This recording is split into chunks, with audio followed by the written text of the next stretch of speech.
मिक्सरच्या भांड्यामध्ये वल्ला लसूण, खोबरं आणि कोथिंबीर घेतलेली आहे. झाकण लावून भरड असं मिक्सरला हे वाटण फिरून घेतलेलं आहे.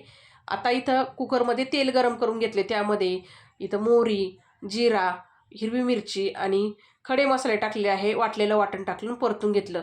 आता त्याच्यामध्येच मी बारीक चिरून घेतलेला कांदा टाकला. कांदा परतल्यानंतर इथं मी फरसबी टाकलेली आहे बारीक कट करून आणि ओला मटर टाकला आहे, बटाटा टाकला आणि टमाटर टाकलेला आहे. चांगलं व्यवस्थित असं परतून घेतलंय आणि इथं गरम मसाला आणि हळद टाकली. याच्या पलीकडं कोणतेही मसाले वापरायचे नाही. परतून घेतलं चांगलं. आता इथं तुम्ही म्हणता भाजी तयार झाली का? भाजी नाही, आपल्याला इथं मसाले भात बनवायचे आहे. स्वच्छ धुवून घेतलेले मी वाडा कोलम तांदूळ टाकलेले आहेत. परतून घेतलं चांगलं आणि कोथिंबीर टाकली मिक्स करून. चवीपुरतं मीठ टाकलं आणि पाणी टाकलं 1.5 ग्लास इतकं आणि 2 शिट्ट्या काढून घेतल्या झाकण लावून. तर तयार झाला इथं मस्त मोकळा सुटसुटीत आपला मसाले भात.